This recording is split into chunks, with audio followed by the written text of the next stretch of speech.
Attaquer, bienvenue, merci d'être là.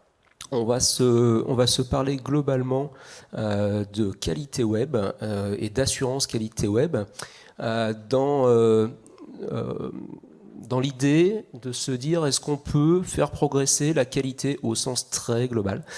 Donc on va voir tout ça ensemble. Est-ce qu'on peut faire progresser la qualité des sites web de destination ? Encore une fois, qualité au sens très large. On va commencer par l'exercice de style qui est imposé, et avec grand plaisir on s'y livre, de cette 20e édition, donc édition anniversaire. Et donc, comme tout atelier normalement, on va faire un petit plongeon dans le futur, c'est-à-dire il y a 20 ans. 20 ans, donc, globalement en termes de web, c'était... on pourrait résumer ça en Far West et contraintes. Far West, j'ai commencé par les contraintes plutôt a priori. Les contraintes, c'est que Internet, ça commençait tout juste. On avait simplement 40% de la population qui était connectée à Internet. On avait à peu près la moitié de ces 40% qui étaient en ADSL. Et imaginez-vous un petit peu le truc, c'était 1 mégabit par seconde. Je ne sais pas si vous avez des repères d'aujourd'hui, mais on est très loin de ça. Et les Français surfaient, puisqu'on parlait de surf sur la toile jusque-là, 16 heures par mois, et non pas par jour. Donc c'était un petit peu balbutiant. Et puis on avait côté agence web, dont je faisais partie, des compétences qui étaient, on va dire, en cours d'acquisition. Pour pas dire un peu freestyle. Et donc ça donnait des choses un petit peu parfois bizarres. Et on arrivait quand même à faire des choses un peu sympas. Et je me suis amusé à reprendre cette capture d'écran d'un site qui a à peu près 20 ans, 18 pour être exact. Je le reprends pour 3 raisons. La première, c'est pour vous montrer qu'à l'époque, on pouvait faire des choses pas mal. Et notamment, Pure Bien-être, c'était le site de Rhône-Alpes Tourisme. Et on va avoir Marie qui va nous parler de Auvergne-Rhône-Alpes Tourisme, donc un petit peu la version actuelle de ce site, la nouvelle version, alors très nouvelle, parce qu'il n'y a absolument plus rien à voir. Ça m'a fait marrer que Claude, d'ailleurs, ce matin, dans son intervention, prenne le flux RSS de ce site pour l'illustrer. Et donc la deuxième raison pour laquelle on a pris cette... capture, c'est purement personnel, c'est que je suis un peu à l'origine de ce site et y ai contribué, y compris techniquement. Et donc on était dans un domaine où tout était encore possible, et puisqu'on avait pas des moyens, mais en tout cas on avait des idées et surtout des contraintes, on se permettait même de refaire des cartographies, parce que Google Maps à l'époque, ça marchait pas très bien. Donc on se disait, tiens allez, on va refaire une cartographie à la maison. Et donc l'avantage de ça, c'est qu'on n'avait pas beaucoup de systèmes tiers, pas beaucoup de systèmes externes, et qu'on avait tellement de contraintes sur les débits, et on faisait ce qu'il fallait pour, on faisait des petites images. Et à l'époque, alors là je vous présente une capture d'EcoIndex, qui est un peu faussée parce que c'est une archive, bref, je rentre pas dans les détails, mais à l'époque on avait des sites qui étaient très légers. L'info intéressante qui est ici, c'est si légère, 0,51 mégas. 0,51 mégas pour une homepage de site de destination. Aujourd'hui, c'est entre 5 et 15, pour faire à peu près court. Donc voilà, petit clin d'œil au passé. Depuis la couverture réseau, que ce soit 4G ou couverture fibre, ça se passe un peu mieux. Les débits ont explosé. On a ouvert la bande passante, on a fait sauter les contraintes. Mais du coup, on s'est cru autorisé à faire entre guillemets un peu tout, voire n'importe quoi. On a multiplié par 6 le poids des pages web. Je vous parlais de 0,5 tout à l'heure, x 6, ça ferait 3. C'est la fourchette basse des sites de destination à peu près aujourd'hui. D'accord ? Donc voilà à peu près l'histoire, on va dire. Et du coup, c'est quoi le problème ? C'est qu'aujourd'hui, on arrive à ça. Quand on regarde sur les outils de monitoring, les outils de check qualité des sites web, on a des sites qui peinent à dépasser la pire des notes, globalement. C'est un petit peu caricatural, je l'avoue, mais c'est quand même pas loin d'être vrai.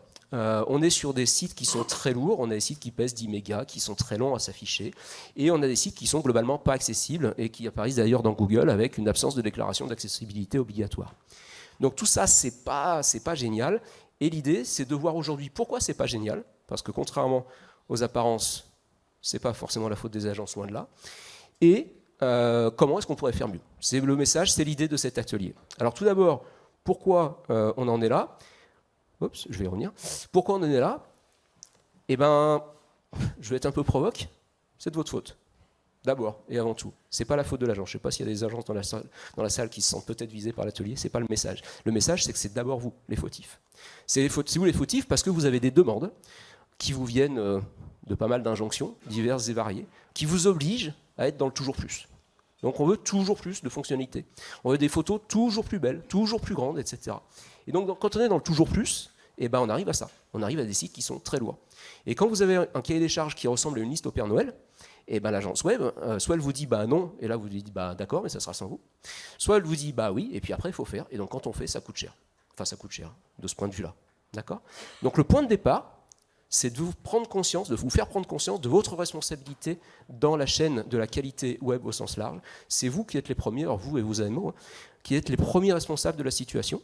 La bonne nouvelle, c'est qu'on va pouvoir agir assez facilement en prenant le problème à la source. Et puis après, une fois que le premier step est passé, c'est-à-dire que vous avez mis les choses dans le bon sens, les agences web, elles sauront, parce que globalement, c'est pas des mauvais, c'est pas du tout le message, elles sauront faire en sorte que le site soit léger, soit responsive, soit rapide, soit accessible, etc., etc. D'accord ? Donc ça part de vous, et c'est vraiment le message aujourd'hui. Et c'est pour ça que j'ai demandé à Marie de contribuer, de participer. Marie qui est donc d'Auvergne-Rhône-Alpes Tourisme, tu te présenteras tout à l'heure. J'ai demandé à Nandor qui dirige l'agence l'agence Woodenit, de venir également témoigner pour voir comment est-ce qu'il a traduit la demande et le cahier des charges de Marie et de son équipe en site web plutôt bien performant. On n'est pas encore là où il faudrait, mais je crois qu'ils y travaillent. Je tiens à préciser que je ne suis pour rien dans ce projet-là. Petit message important. Et puis j'ai également demandé, et c'était le point initial, à Elis Lohim de venir participer. Elis Lohim étant le fondateur de Hopquast. Hopquast étant, tu le diras mieux que moi tout à l'heure, mais étant le référentiel et l'écosystème de qualité, d'assurance qualité pour le web. Et tu nous feras juste une minute peut-être sur la différence entre qualité web et assurance qualité. Je crois que ça te tient très à cœur. Donc voilà, nous voilà partis sur le sujet. Les enjeux sont forts. Les enjeux sont forts pour plein de raisons. Déjà pour des raisons, on va y venir, légales, juridiques. Vous avez un certain nombre d'obligations que vous ne respectez pas dans l'ensemble. Vous avez des raisons économiques, des enjeux économiques à faire de la bonne qualité, parce que la non-qualité, on va le voir, ça coûte cher. La qualité aussi, mais c'est durable et rentable. Et puis vous avez un enjeu d'un point de vue utilisateur. Des enjeux fondamentaux. Et ça, je vais laisser Elie nous présenter ce modèle, parce que c'est vraiment le point de départ, c'est qu'on a des exigences utilisateurs, et l'idée, c'est de répondre à ces exigences utilisateurs. Parce que si on n'y répond pas, eh ben, on va faire un site où on sera fait plaisir, mais qui n'atteindra pas sa cible et qui n'aura pas la performance attendue. Donc c'est tout l'enjeu. Tu peux nous présenter rapidement le fameux modèle VPTCS. Oui, voilà, c'est un modèle qu'on a produit en 2001, en essayant de regrouper tous les acteurs, on essayait de comprendre comment fonctionnaient tous les acteurs qui travaillaient sur la qualité des sites, et on a fait un tri de cartes, on est arrivé à ce modèle avec un collègue qui s'appelle Eric Gâteau. Donc c'est un modèle en 5 points, visibilité, est-ce que votre site est facile à trouver, perception, est-ce qu'il est facile à utiliser, technique, est-ce que ça marche, contenu, est-ce que les contenus intrinsèquement sont de bonne qualité. Là, on va parler d'orthographe, de fraîcheur de l'information, de qualité des médias, etc. Et puis service, c'est aussi tout ce qui se passe après la visite. Par exemple, si quelqu'un est venu sur votre site, qu'il a récupéré des informations, et quand il arrive, par exemple, sur un lieu de visite ou un lieu touristique, et se rend compte que ce qui était marqué était faux, c'est à ce moment-là que va se matérialiser d'éventuelles erreurs ou d'éventuels problèmes qui étaient en fait posés sur le site web.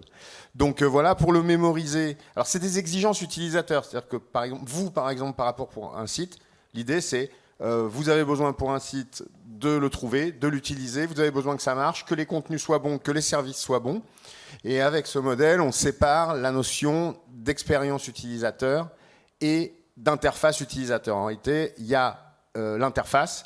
Et il se passe des tas de choses avant, c'est la phase de visibilité. Il se passe des tas de choses après, c'est la phase de service. Voilà, en très court. Et alors, il vous culpabilise un peu, Cédric, sur moi, bon, j'aurais tendance à être un peu plus doux avec vous. Vous avez des demandes, en fait, vous retranscrivez des questions qui sont autour des contenus et services. Quand vous êtes dans un office du tourisme, quand vous êtes acteur, ce que fait Marie, voilà, vous poussez des contenus et services. Et effectivement, vous avez forcément une tendance à proposer un maximum de contenu et services. Et là, va y avoir tout un travail technique, ergonomique et de visibilité qui est impliqué par la demande liée au contenu. C'est une lecture un peu plus douce. Un peu plus douce, et tu as raison de le faire. Et je me permets d'être un peu moins doux, parce que déjà, on se connaît pas mal pour certains d'entre nous, et parce que c'est ce que j'entends sur le terrain. C'est-à-dire que quand on arrive pour faire un audit ou un avis sur un site web, on arrive à un constat, ceux que je vous ai montré tout à l'heure, du F, etc.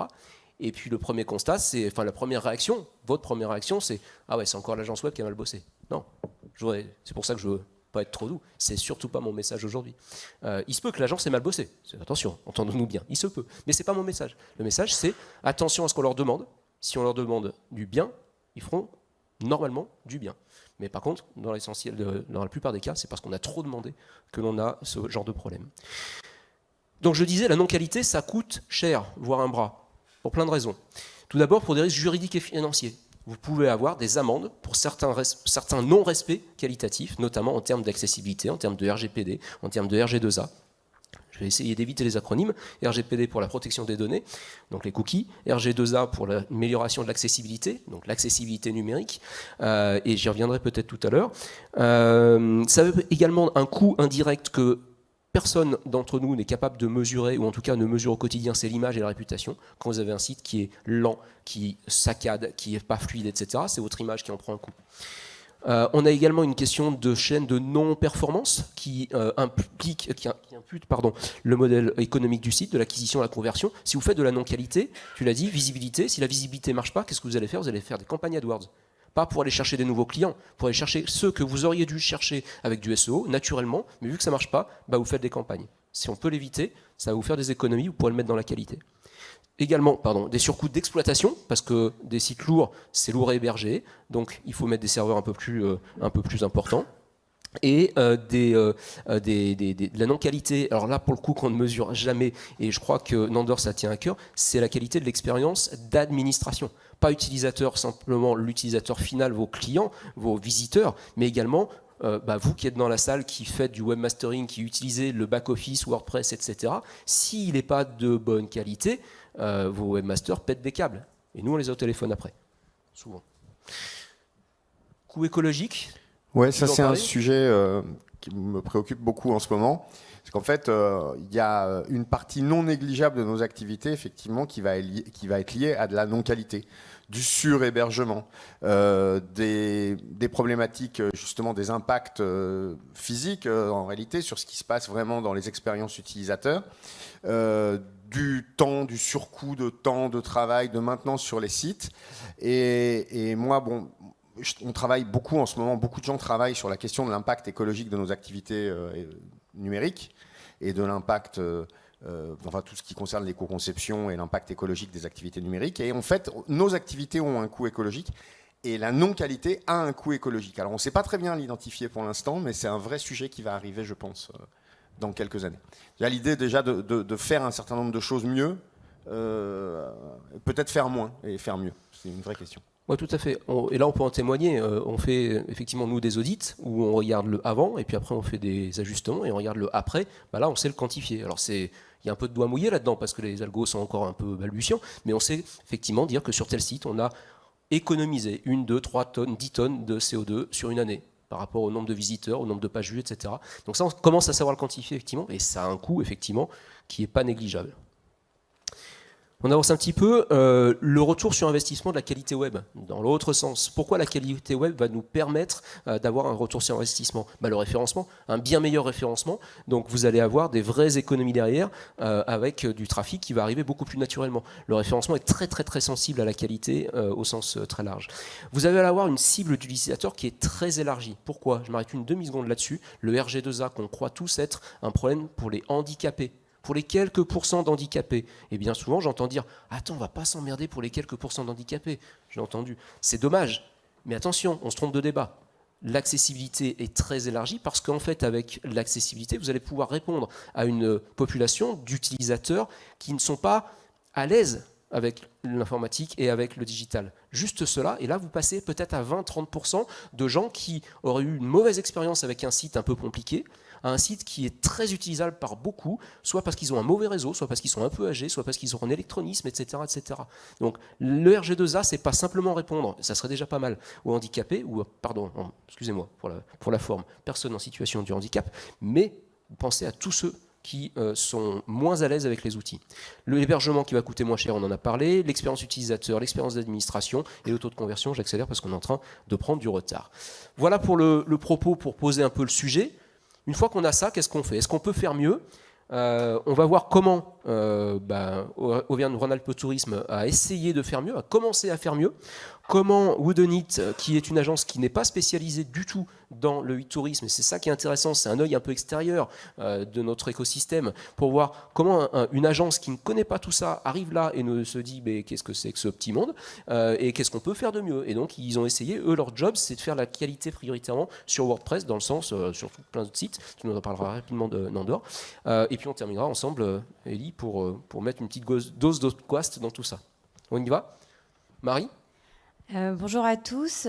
Du coup, avant de rentrer vraiment dans le vif du sujet de la démarche qualité, je vais vous présenter en quelques mots ce qu'est Partir Ici.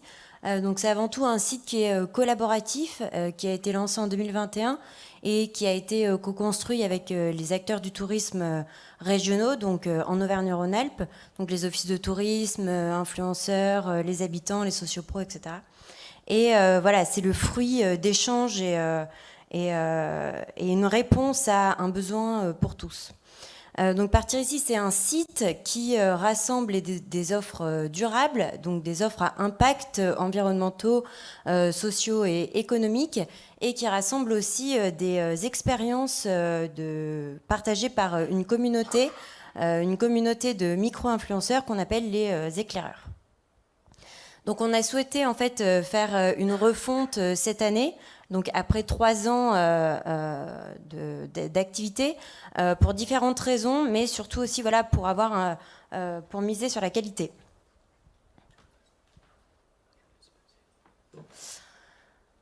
Donc pourquoi on a souhaité miser sur la qualité?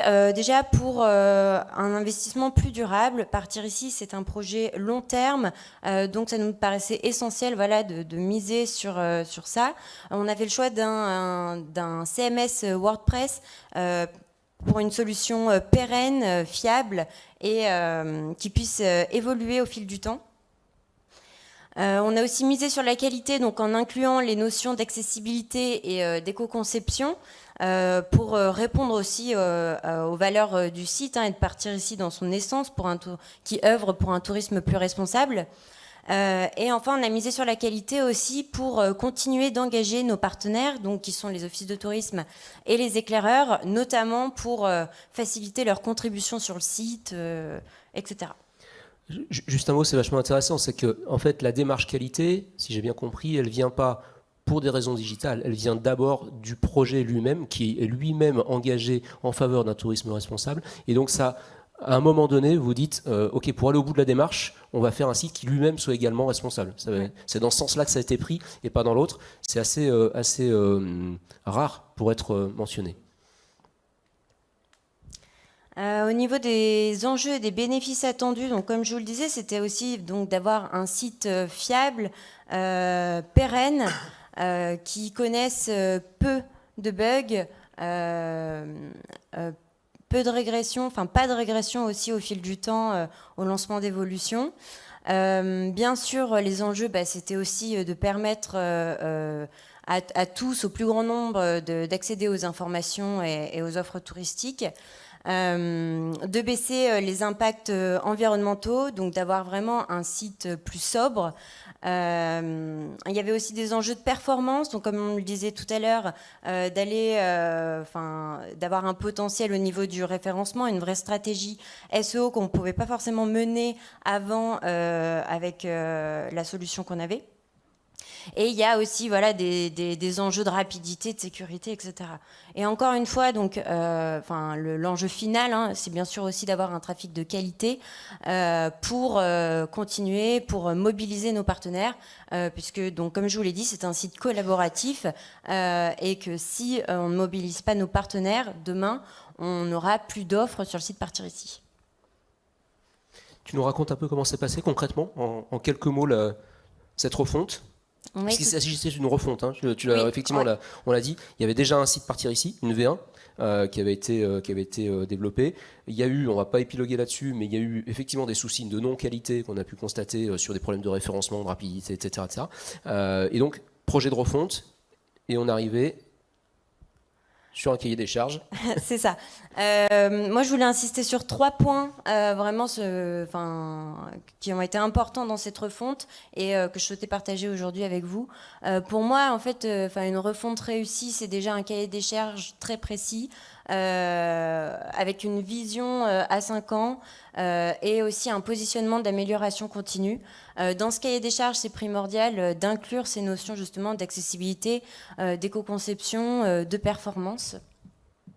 Mais une refonte réussie, ça passe aussi donc par un bon recrutement, bien sûr. Nous, on a fait le choix d'une agence qui est engagée sur ces sujets, qui avait des profils experts, alors déjà, donc ils sont spécialisés dans tout ce qui est dans le CMS WordPress, donc ça pour nous c'était un critère, mais il y a aussi donc des profils, tout le monde est certifié OpQuest, il y a des profils experts en accessibilité, en éco-conception, donc ça c'était hyper important pour nous, et en fait tout ça, ça permet de créer une relation de confiance, et ce dès le début. Et ce qu'on a aussi apprécié donc, dans cette refonte qui a été menée donc, avec Woodunit, c'est que dès le début, on a eu un atelier qui a posé les bases, qui a posé des engagements en fait, de qualité et qui nous a mis dans une relation de confiance dès le début. Et c'est vrai que Woodunit a aussi joué vraiment le rôle d'accompagnement pédagogique et c'est très appréciable dès le début pour les échanges entre les deux parties. Juste une question et une petite remarque. Question, amélioration continue, ça veut dire dès le cahier des charges et donc dès le montage budgétaire du projet, vous aviez prévu que c'était pas un one-shot et qu'on n'allait pas refaire dans 3 ans. Vous aviez prévu un budget et un cadre, y compris fonctionnel, sur une montée en charge progressive. Vous l'aviez prévu et mis dans le cahier des charges. Oui, tout à fait. C'est juste essentiel, de mon point de vue en tout cas. C'est juste essentiel de l'anticiper et de le cadrer. Super. Allez, une remarque pour terminer, avant de regarder le résultat. Recrutement d'une agence engagée, ok, elle va nous expliquer comment et pourquoi.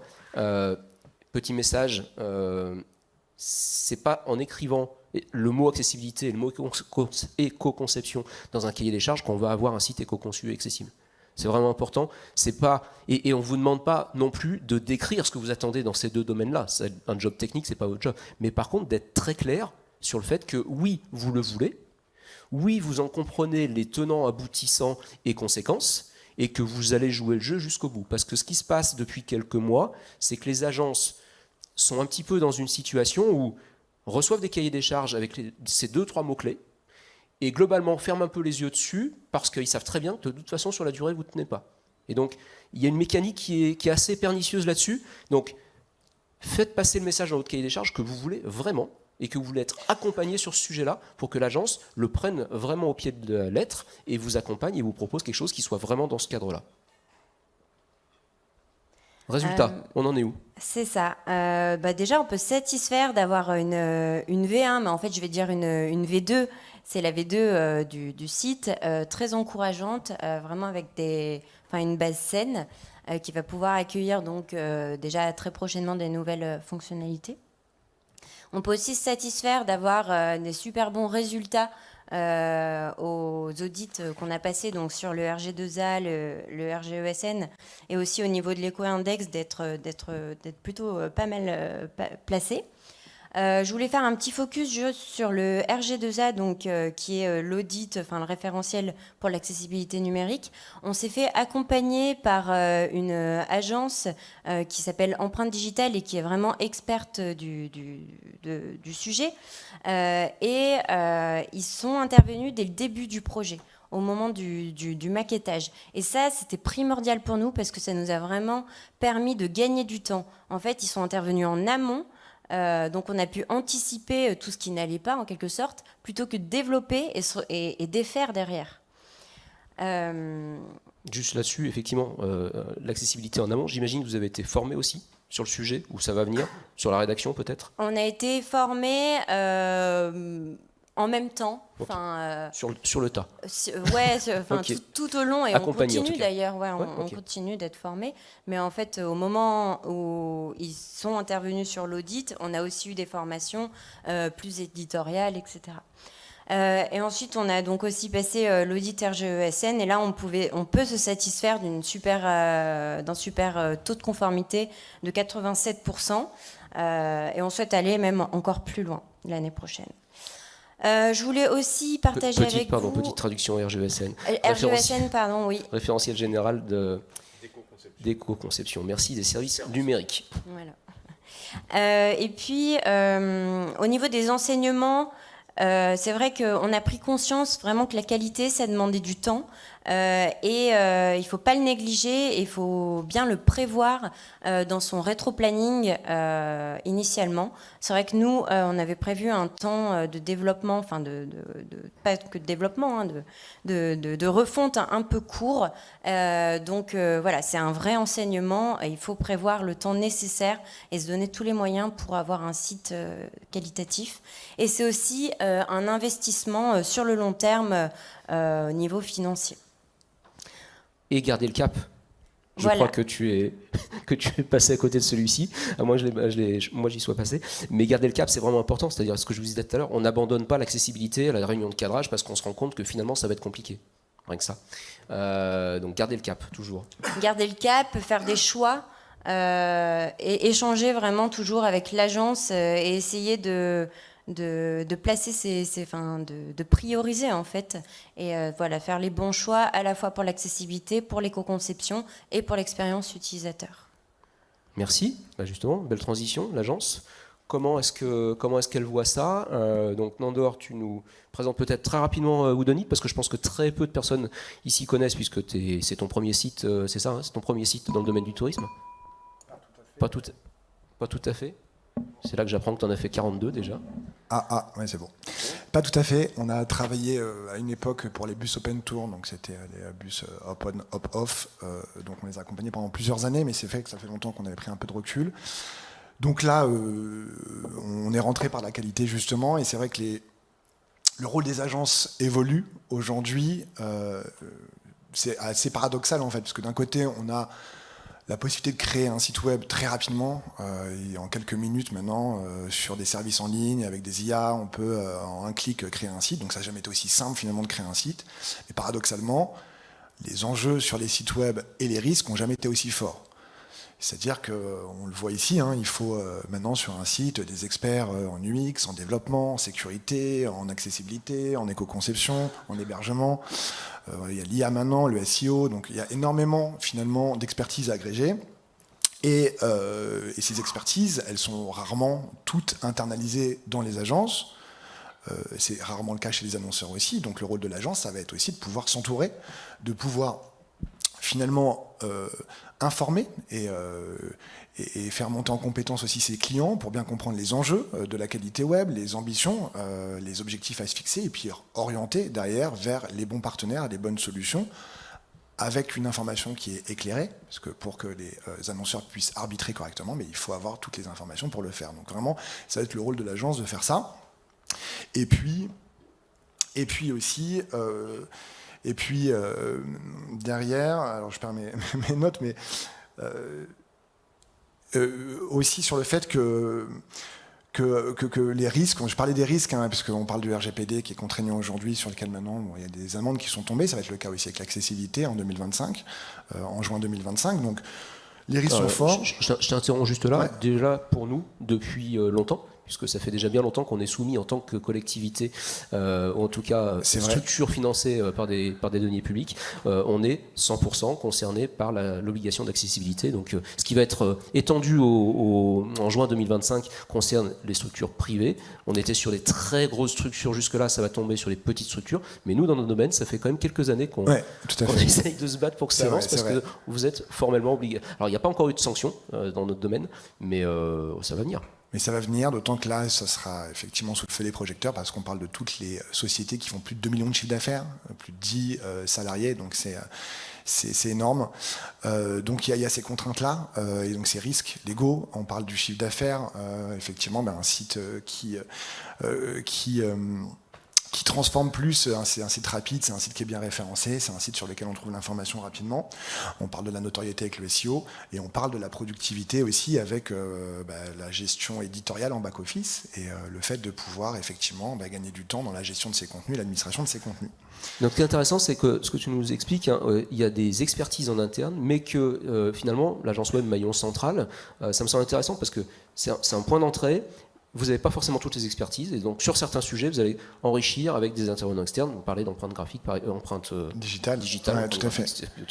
Empreinte digitale, ça pourrait être Access 42, histoire d'en citer au moins 3, tu as un troisième sous le... TMS10, par exemple. Voilà. Donc, vous avez des spécialistes, des experts qui sont là pour accompagner, pour vous accompagner, pour vous former, et éventuellement pour faire l'audit final avant la mise en ligne.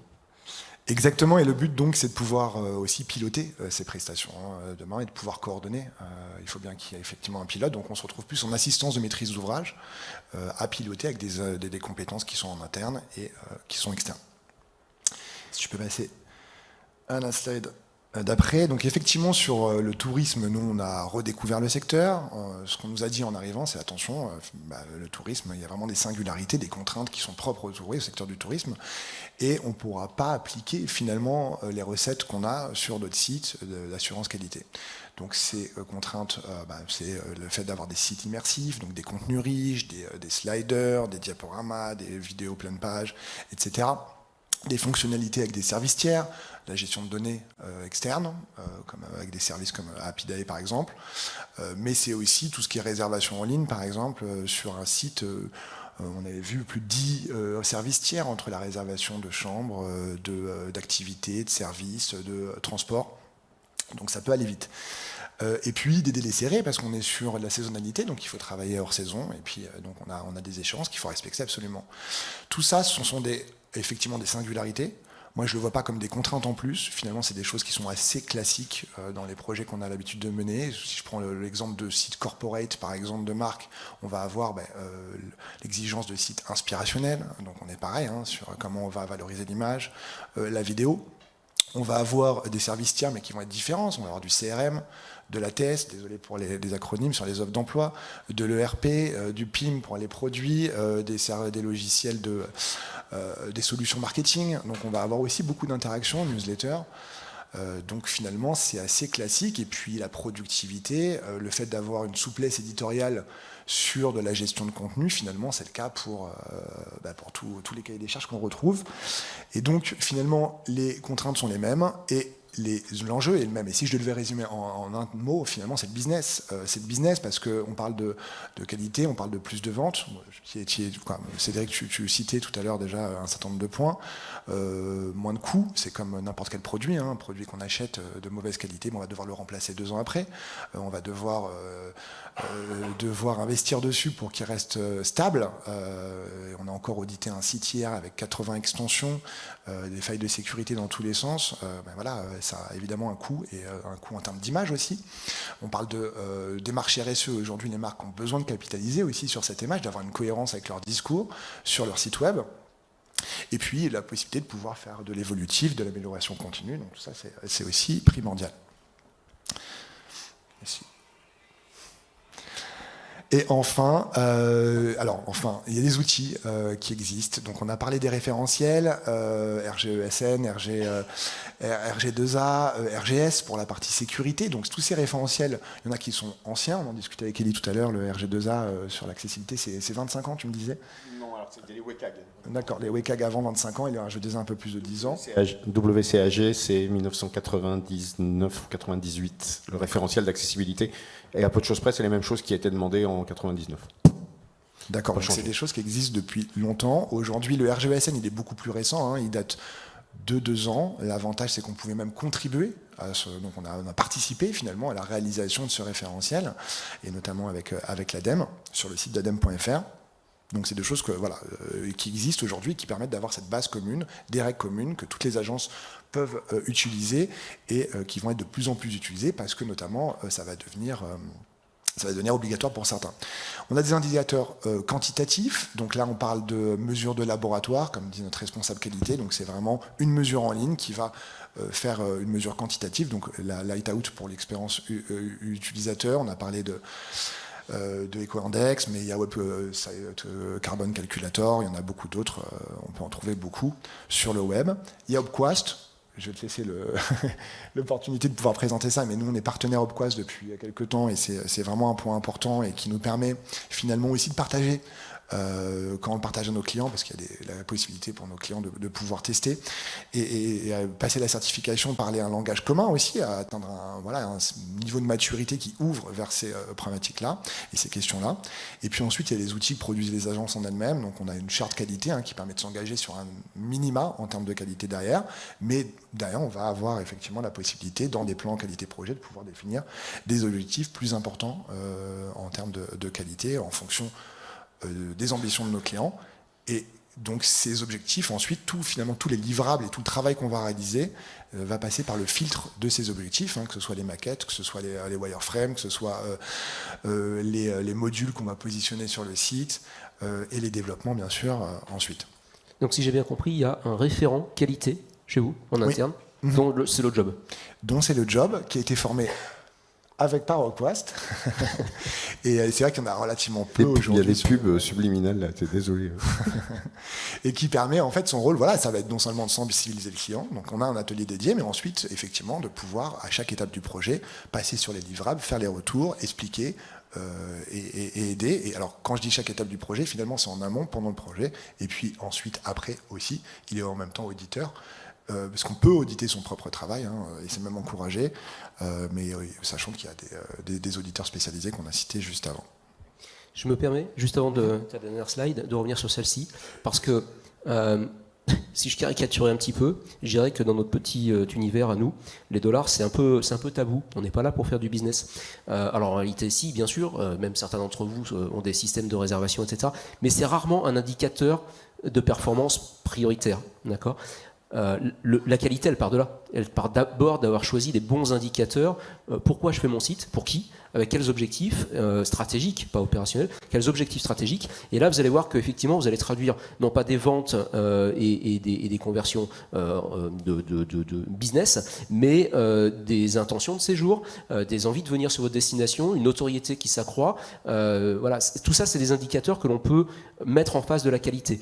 Alors que historiquement, et j'ai bien conscience que c'est terminé, mais je préfère quand même se rappeler qu'effectivement c'est terminé, donc ça existait, historiquement, notre premier indicateur KPI, c'était la plus grosse audience. Point.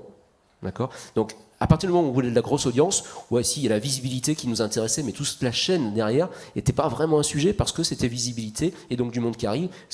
Qu'on en fait derrière, c'était pas très bien monitoré. Donc il y a eu bien sûr beaucoup d'évolutions, mais c'est important de se rappeler ça et de se dire que d'abord ça part de la définition des bons objectifs responsables et orientés sur le cœur de métier et non pas simplement sur l'audience.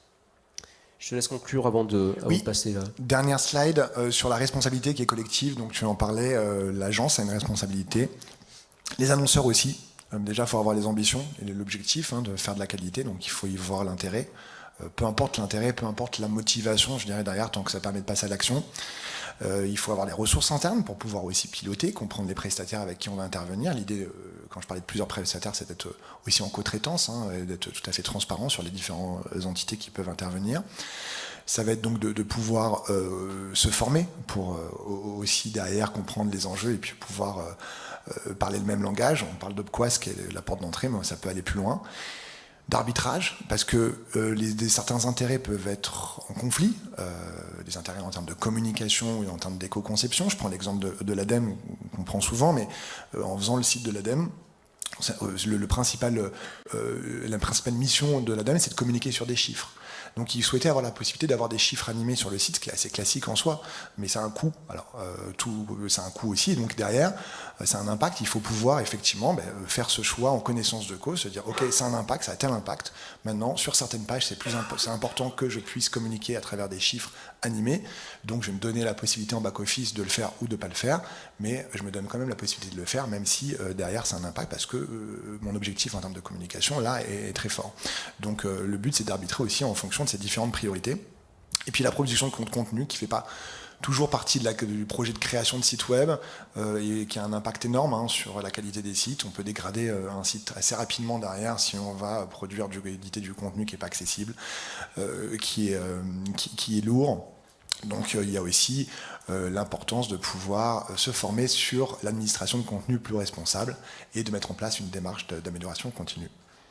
Allez, super. Merci Nandor pour cette approche. Il y a encore un peu de taf. Je crois qu'effectivement le bébé est encore tout frais, donc il y a encore de l'amélioration continue. Donc quelques indicateurs, on l'a vu, qui restent à améliorer.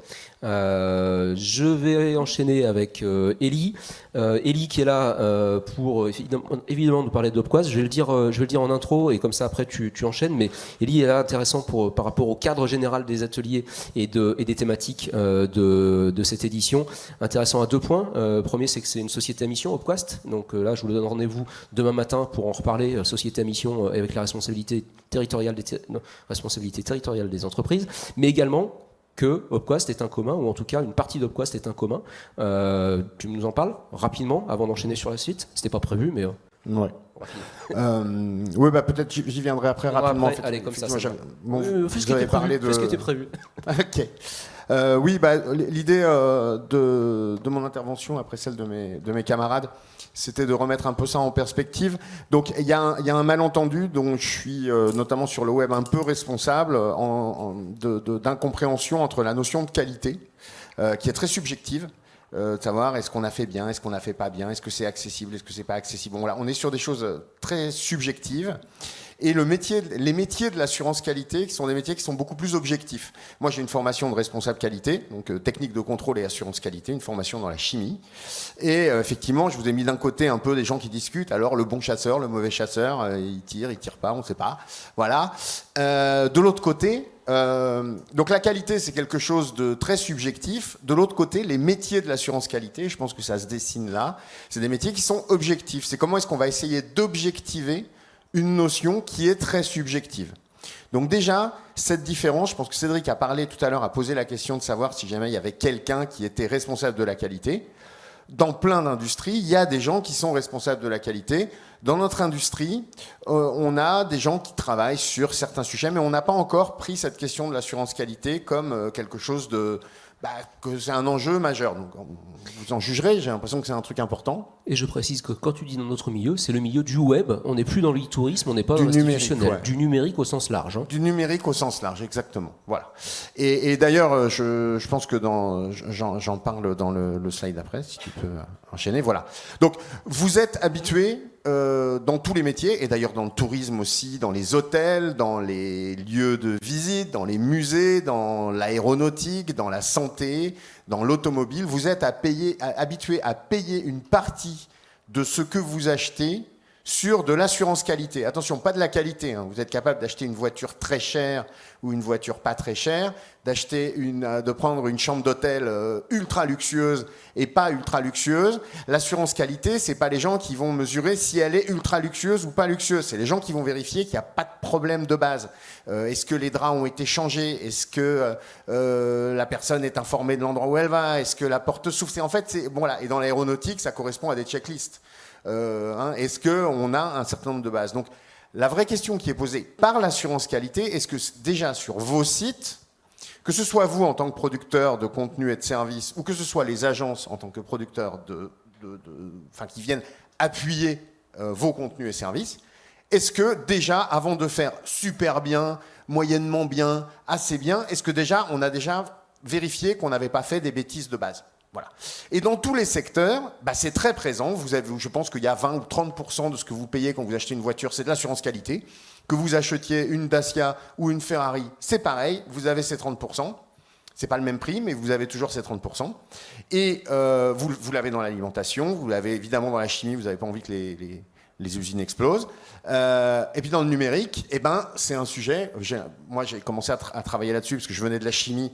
J'ai posé cette question en 2000 et j'ai l'impression, je ne suis pas mécontent, que c'est en train de venir sur le devant de la scène par l'intermédiaire de sujets comme l'accessibilité, la sécurité, l'éco-conception, et on va en parler après. J'essaie d'aller assez vite. Voilà. Il se passe quelque chose qui, pour nous, en tout cas pour moi en tant que qualiticien, est très important, c'est que quand vous montez dans un avion et qu'on vous dit on va prendre du temps pour dérouler une checklist, ou qu'il y a quelqu'un qui s'occupe de l'assurance qualité sur une chaîne d'hôtels, vous dites ok super, c'est normal, voilà. depuis quelques années apparaissent, selon moi, 4 risques majeurs qui sont en train de venir sur le numérique, même quand on fait un petit site, même quand c'est un site d'office du tourisme. La question de la préservation des données personnelles, comment on les récupère, comment on récupère le consentement, comment on les réutilise, comment on les conserve. La question de l'accessibilité à travers les discriminations et éventuellement les sanctions, mais d'abord les discriminations envers des gens qui n'arrivent pas à accéder au site, excusez-moi. La sécurité avec des risques que vous percevez très bien à la fois pour vos utilisateurs et pour vous. Et puis, ce risque un peu plus global qui est l'éco-conception, en tout cas l'impact environnemental de nos activités. Je pense que vous en avez tous entendu parler. On est en train de se rendre compte que même si on n'est pas les plus responsables en tant que producteurs de contenu, on a des questions à se poser sur ce qu'on fait. Voilà. Ces 4 risques font que, oui, selon moi, et je pense qu'on est quelques-uns à le penser, l'assurance qualité est en train d'arriver dans le numérique. Et que c'est pas plus mal, mais ça veut dire pour vous en tant que producteur de contenu que effectivement ça représente un coût, mais ce coût vient en remplacement de coûts de non-qualité qui eux peuvent coûter très très cher et sont complètement imprévisibles, alors que les coûts d'investissement ils sont très prévisibles, relativement prévisibles on va dire. Voilà. Donc c'est un sujet qui est en train d'émerger. La qualité on ne sait pas la juger, l'assurance qualité c'est un métier. C'est un travail sur lequel on peut travailler dessus, on peut essayer de le prévoir, on peut l'intégrer dans les cahiers des charges, on peut le mettre en tant qu'objectif, on peut anticiper des audits, des recettes. S'il y a des gens qui font partie d'agences, ça fait partie aussi de prestations.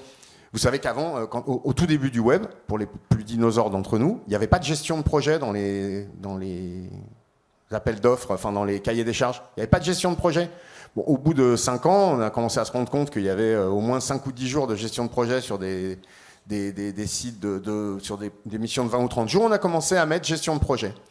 Et là, quand on demande des questions sur l'accessibilité, il y a du temps, des questions sur le RGESN, il y a des audits, il y a de la recette, il y a de la formation. Ça correspond à des métiers, en fait. Voilà. Alors, en pratique, comment faire ? Il y a une approche un peu... Premier réflexe, c'est de faire de l'audit et de l'inspection. Ça a été le produit de ce qui a été fait là, par exemple, quand vous voyez marqué RGESN 87%, RG2A 85%. On est à l'audit, on est à l'inspection. C'est sans doute pas la meilleure façon de faire, c'est pourtant la façon la plus fréquente parce que les gens arrivent et disent « je voudrais avoir un audit, je voudrais avoir un résultat ». C'est sans doute pas, selon moi, la façon la plus maligne. Le truc très très intéressant, c'est de se poser la question de la formation et de la sensibilisation. Donc, j'ai pas parlé d'Opquast, nous on ne fait que ça. On fait de la formation et de l'acculturation. On essaye de donner aux professionnels du numérique un socle de culture et de vocabulaire commun pour que, par exemple, quand vous travaillez avec une agence, vous comprenez, vous parlez la même langue et que eux aussi comprennent vos enjeux au niveau contenu et service. Vous savez le modèle VPTCS qu'on a vu tout à l'heure. Voilà. Donc déjà, essayez de parler le même langage, avoir un certain nombre de règles de base que vous pouvez anticiper.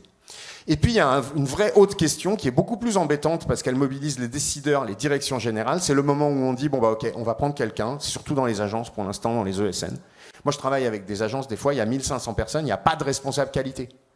Dans l'industrie, ça n'existe pas, ça n'est pas possible. C'est une fonction. Il y a le juridique, il y a la communication, il y a les méthodes, il y a la qualité. Là, nous, on est dans une industrie où il n'y a pas. C'est comme ça. La qualité, c'est toi, c'est moi, c'est nous, c'est beau. Je commence à dire des bêtises. Voilà. Donc l'idée, c'est déjà de faire rentrer ça. Voilà, vous avez des enjeux stratégiques qui sont super intéressants, qui vont impacter votre façon de faire. Vous êtes quand même capable de dire sur des lieux touristiques, d'aligner, comme ça a été le cas pour ce qui s'est fait là, c'est-à-dire d'aligner des objectifs globaux d'une structure avec des enjeux stratégiques pour le site. Oui, on va faire accessible, on va faire sobre, on va préserver les données personnelles, on va essayer de donner du sens, on va essayer de faire coller les gens avec le sens, parce que les gens, il y a des enjeux internes de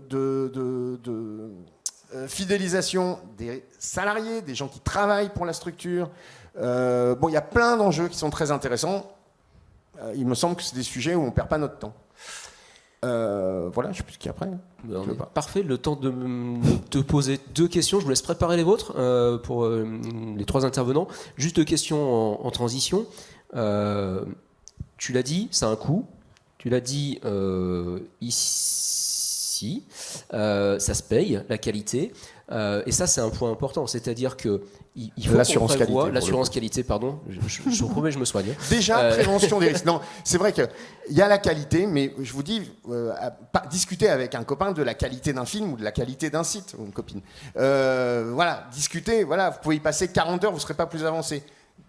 Déjà, si le film est coupé au milieu ou qu'on n'entend pas le son, bah là, c'est autre chose. Donc, j'insiste vraiment, il y a une vraie notion de différence. Je vous dis, je suis co-responsable de ça, mais on parle beaucoup de qualité. Maintenant, il faut se dire, voilà, les bases. On est d'accord. Ouais.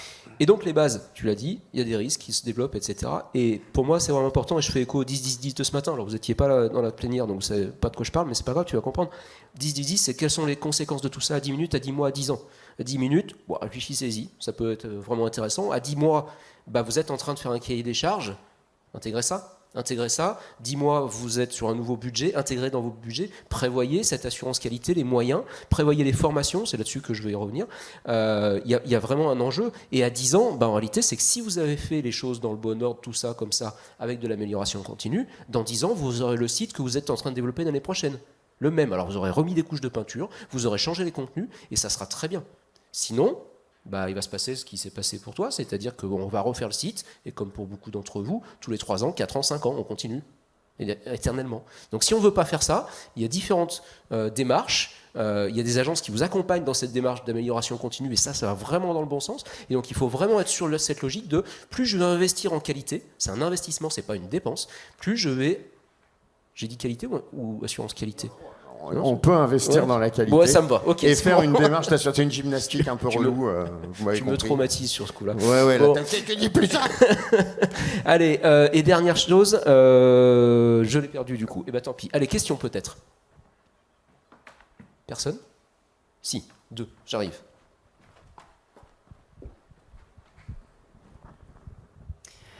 Alors, c'est pas une question.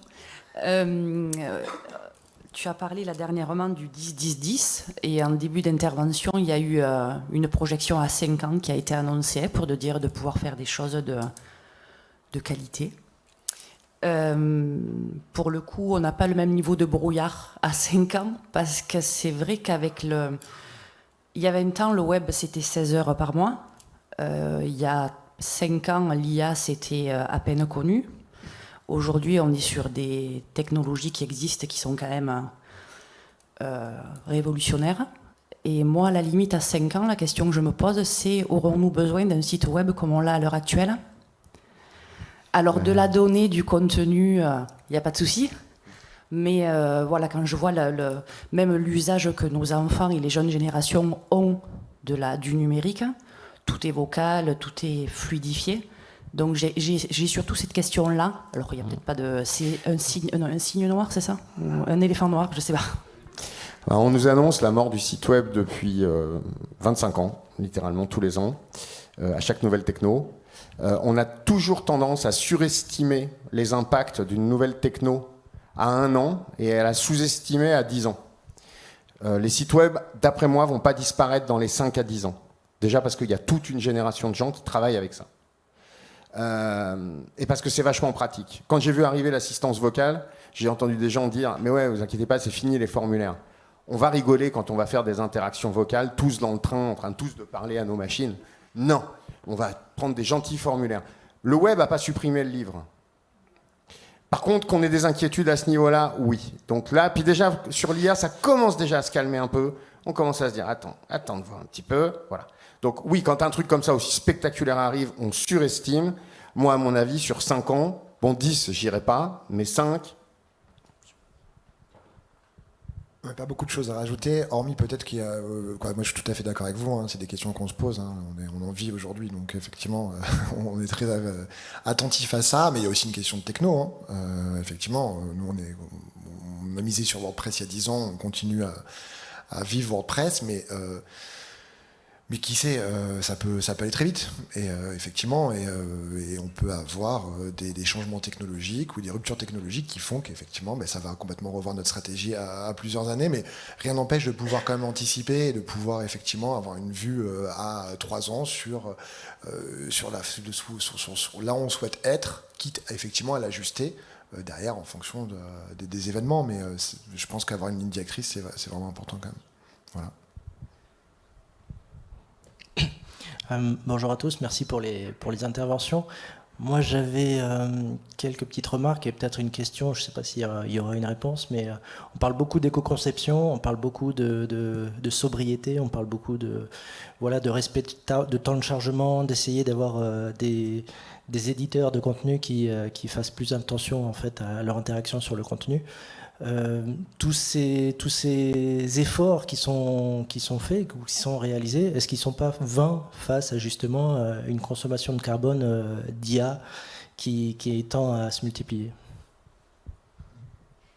Je veux bien, vas-y, mais sinon je la prends. Non, mais c'est le même problème que le pipi sous la douche, quoi.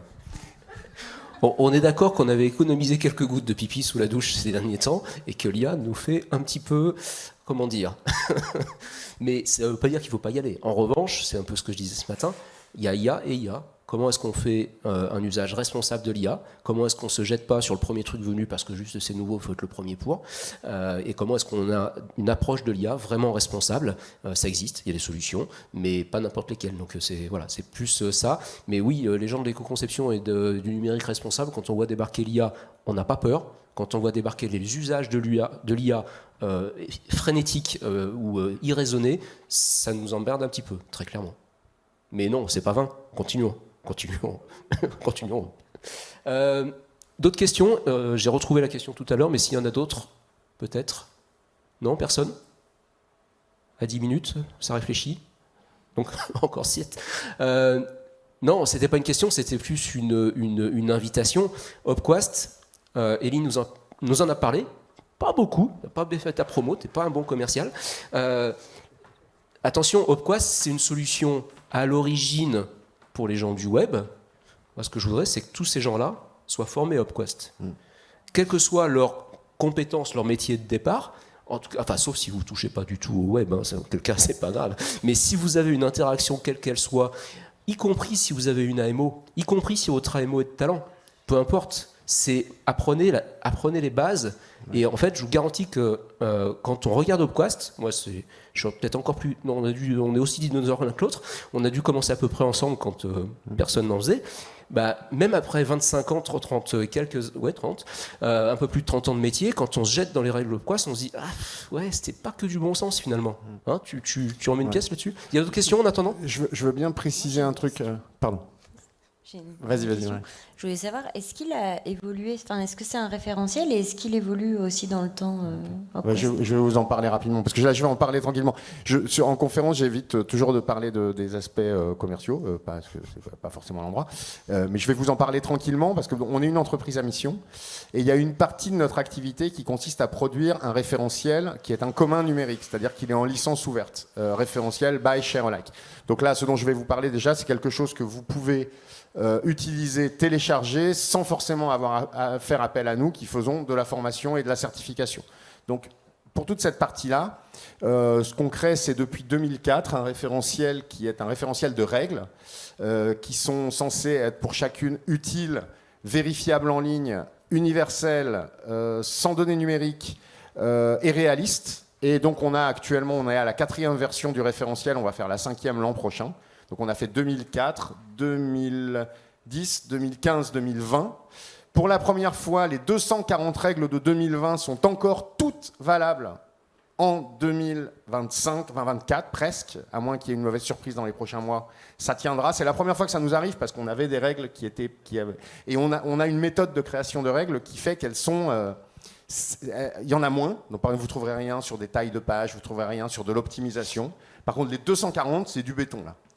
Et donc voilà, ça c'est pour la question de la durabilité. Parce qu'en fait, finalement, en 2000, quand on envoyait un formulaire, il fallait déjà avoir la confirmation que ça partait bien. Il fallait déjà pouvoir voir le mot de passe. Il fallait déjà savoir quels étaient les champs en erreur. Il fallait déjà pouvoir revenir à l'accueil. En fait, ça bouge très peu. C'est paradoxal, les technos bougent énormément, mais ça bouge très peu. Donc voilà, si vous voulez savoir ce que c'est, vous pouvez y aller, vous pouvez le télécharger, vous téléchargez sous Excel, vous en faites ce que vous voulez. Vous n'avez pas besoin de nous demander l'autorisation parce que c'est une licence ouverte, c'est de l'open source. Donc voilà, et après, on a nos activités, notre formation, et effectivement, si vous avez envie de venir vous voir, on est ravis. Voilà. C'est important. Ça marche très bien pour les producteurs de contenu, Ouais. notamment quand vous parlez aux agences pour bien vous aligner avec eux sur des règles utilisateurs. Par rapport au métier qu'on trouve dans nos structures OGD, c'est très utile, le producteur de contenu, au chef de projet, au responsable digital, etc. Évidemment, si vous êtes directeur d'un CRT, peut-être pas obligé d'apprendre les 240 règles par cœur, c'est pas le sujet, d'accord ? Mais si vous êtes confronté au quotidien et vous avez des décisions à prendre, ne serait-ce que ce que tu viens de dire, ne serait-ce que regarder, ne serait-ce que parcourir les 240 règles, ça prend pas 3 jours non plus. Si vous voulez passer l'examen à la fin, ça prend un peu de temps pour se préparer, mais ça se fait. C'est un peu plus. C'est 14 heures de formation. Voilà, 14 heures de formation, après il y a bon, bref. Il y a des gens qui donnent 14 heures. Ouais, mais vous avez 3 mois pour le faire, c'est ça ? 3 mois pour placer les 14 heures ? Bon. Et effectivement, ça prend un peu plus de 14 heures en vrai, parce qu'il faut quand même s'entraîner à l'examen. Bon, c'est pas le sujet, mais le sujet, c'est de se dire, ça vous donne des points de repère et des compréhensions de quand une agence web va vous dire mais attention parce que si on fait ça alors ça, ouais mais vous le saurez déjà, vous avez déjà la compréhension et ça va faire gagner du temps. Et pareil quand votre MO va dire attention il faut qu'on prévoie ça, bah oui ça vous peut paraître assez naturel. Donc vraiment je vous invite à ne serait-ce que, encore une fois si vous êtes concerné par le sujet opérationnel, ne serait-ce que parcourir les règles, vous verrez ça se fait plutôt bien. Bonjour. En fait, là, j'écoute tout ce que vous dites et je suis convaincue par tous les sujets. Et donc, quand je sors d'ici, je me dis, chouette, comment je vais faire pour le mettre en place dans ma structure. En l'occurrence, je travaille pour un office de tourisme dans le Var. On est une chouette équipe composée de 2 pour la partie web. Et en fait, comment on fait ? Est-ce que vous avez des tips pour se dire, là je sors d'ici, quand je reviens au sein de ma structure, quels sont les leviers qui peuvent faire basculer, que je peux embarquer mon directeur, les élus et qu'on va débloquer du budget pour ? Parce que en fait, rien que d'être ici, finalement, j'ai dû déjà me battre un petit peu pour débloquer le budget. Donc là, je me dis, waouh, comment on fait ? Voilà, si vous avez des petits leviers, je suis preneuse. Je te laisse répondre, mais globalement, c'est mettre en parallèle l'identification de la non-qualité, la quantification de la non-qualité sur le long terme, et de voir si on peut transformer, ce que tu disais très bien, Élie, en coût-qualité, enfin coût d'acquisition de la qualité. Ouais, vas-y, Marie. Ouais, et puis je pense aussi qu'on peut commencer par les notions d'accessibilité numérique qui sont maintenant du coup obligatoires en fait. Et peut-être que ça peut être une porte d'entrée pour aller plus loin après dans le web.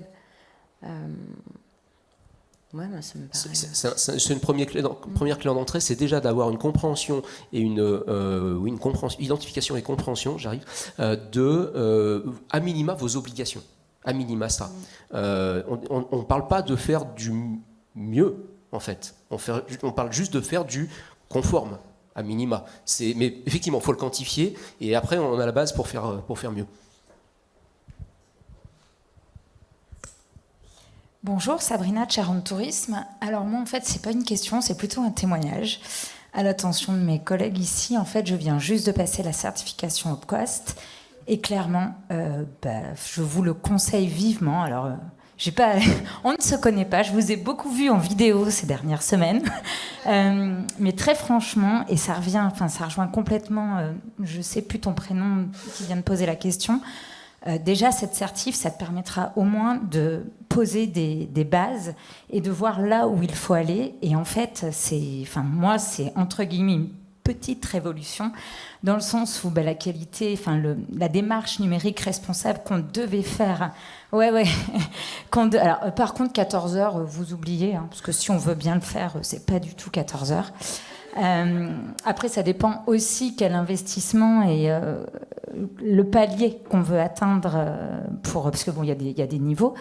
Mais ouais, c'est top. Et surtout, en fait, nous, au niveau de Charente Tourisme, on s'est impliqué dans une démarche numérique responsable. Et l'idée, en fait, mon directeur me disait, faut faire des formations, éco-conception, numérique responsable. Enfin, ouais, j'ai trouvé plein de choses, mais très franchement.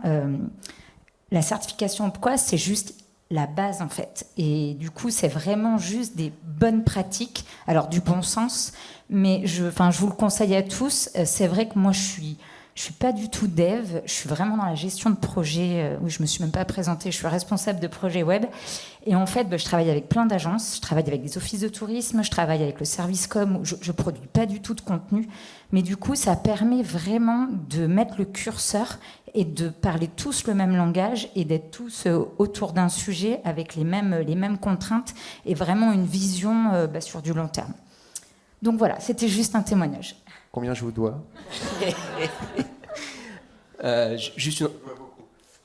Juste une réaction. Tu as dit il y a différents paliers, il y a différents niveaux. Il y a effectivement un score sur 1000. Quand je vous dis intéressez-vous au sujet, on n'attend pas de vous d'avoir 850, 900. Je crois que Nandor, tu as un 950, 980 chez toi. Ah, dans mon équipe. Oui, non, toi, non, toi, tu sais. Non, juste en dessous. 990, ouais. 990 sur 1000. Bon, Rachel. c'est beau. Il y a mieux? Il y a du 1000? 1000 sur 1000? Il y a eu quelqu'un qui a fait 1000 sur la précédente version. Ouais. Waouh. Sur son profil Twitter, il a mis champion du monde. Mais en fait, juste qu'on soit d'accord, on s'en fout. Hein. C'est pas votre objectif. Votre objectif, c'est d'avoir parcouru les 240 règles. Et si vous avez 400, 500, bah, c'est OK. Déjà, c'est OK. Bon, c'est déjà pas mal. Bonjour. Moi, ça fait un moment que je demande dans ma structure, je bosse dans un ADT, de pouvoir faire cette certification Opquast, dont j'avais initialement entendu parler pendant mes études de conception web. Et bon, ça m'a pas été accepté malheureusement, mais avec la condition que peut-être que oui, si on pouvait financer avec le CPF. Alors ma question, c'est est-ce qu'on peut?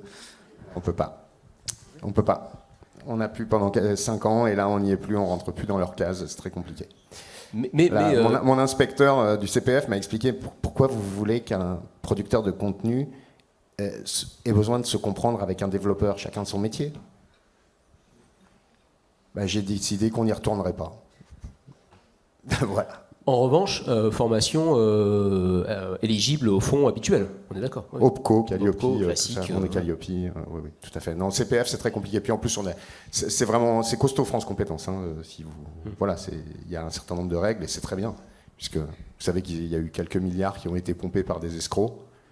Donc voilà, c'est très bien qu'ils aient un peu durci le jeu. Pour une certification qui est un peu massive comme la nôtre, c'est très compliqué. Et voilà, c'est comme ça. Mais en même temps, bon, c'est pas des montants qui sont énormes, donc ça se justifie un peu, quoi. Voilà. D'autres questions? Ouais. Ça veut dire quoi, pas énorme? 450 €. J'avais pas prévu d'en parler, moi. Il n'était pas là pour ça. Je suis content, mais bon. Ouais, 450, c'est ça? Ouais, c'est ça, ouais. 450 € hors taxe. Ouais. Pour 14 heures de contenu. 14 heures théoriques en fonction de votre profil. Parce que si vous... c'est ce que tu disais, il y a 14 heures de contenu, on lit pas tous, ou on voit pas tous à la même vitesse, mais surtout, tu as derrière, si tu veux passer l'assertif, quand même quelques runs d'examen blanc qui vont bien, quoi. Voilà. Et ça, c'est en dehors des 14 heures. Voilà. Mais sans surplus, c'est-à-dire que tu payes 450 quoi qu'il en soit. C'est ça. Bon, pas trop de pub non plus, c'est effectivement pas le sujet. D'autres questions? Non? Ok. On dit pas trop de pub. Malgré tout, un point important qui me sidère un petit peu, c'est que tu es seul sur le sujet. Il n'y a pas de concurrence. C'est-à-dire que j'ai pas un Opquast d'un côté et de l'autre. Non, a priori, on est seul au monde à faire un référentiel transversal pour la qualité des sites web. Ouais. Ça claque. Et surtout en licence ouverte. En plus. Voilà. Ok. Ouais. Merci pour vos contributions. J'espère que ça vous a un peu éclairé sur le sujet. Voilà, la qualité web dans son ensemble est vraiment un sujet pour moi essentiel dans notre job. Donc merci de vous y être intéressé en tout cas pendant au moins 1 heure. Je vous laisse en discuter pendant 10 minutes et puis on se revoit dans 10 mois pour faire le cahier des charges. Je plaisante. Mais l'idée, voilà, c'est vraiment de voir comment est-ce que vous pouvez vous approprier tout ça. Merci à toutes et tous et puis peut-être à demain pour le reste.